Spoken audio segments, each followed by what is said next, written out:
C'était en quelque sorte son baptême du feu à l'Assemblée. La parole est à monsieur Cédric O, secrétaire d'État chargé du numérique. Cédric O, ardent défenseur de l'application Stop Covid. Cette application est un moyen parmi d'autres, mais elle est un atout incontestable pour identifier de nombreux contacts de façon instantanée. Elle permet de gagner du temps.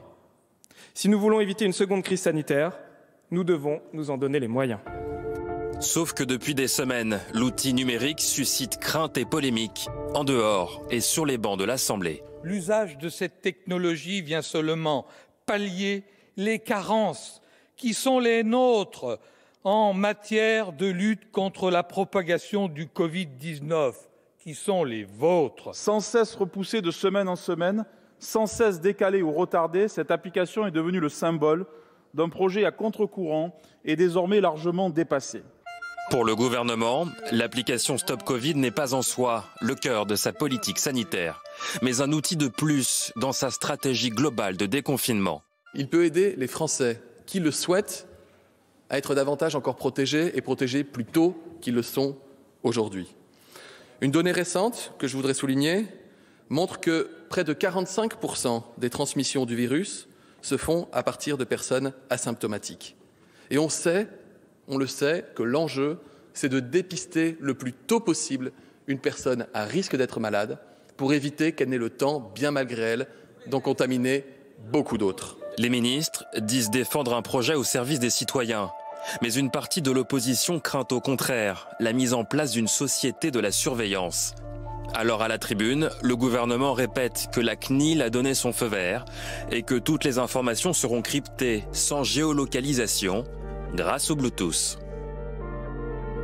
Alors, c'est le Bluetooth, nous dit-on, et puisque c'est le Bluetooth, vous ne craignez rien. Bien, on nous installera le Bluetooth et on nous dira comment le manier, j'en suis certain.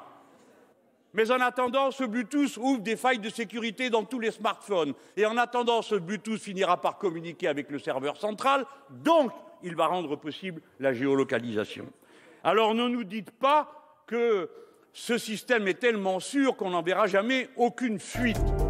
Derrière cette crainte de fuite se niche la crainte d'une atteinte aux libertés individuelles. Vous savez, le liberticide, ça veut dire privatif de liberté. En mon sens, je considère qu'empêcher quelqu'un de se doter d'un outil qui permet de se protéger, ça c'est sans doute liberticide.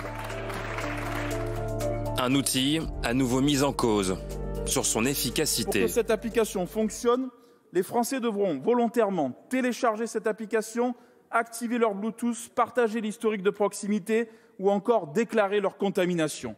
Je ne nie pas la rigueur de nos compatriotes. Mais, Monsieur le Ministre, soyons concrets et pragmatiques. Combien de Français iront sur Google Play ou l'App Store pour télécharger l'application?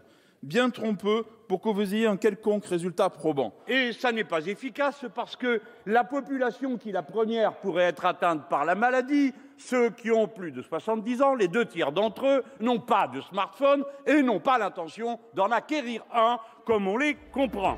À l'Assemblée nationale, la bataille des anciens et des modernes se joue désormais sur le Stop Covid.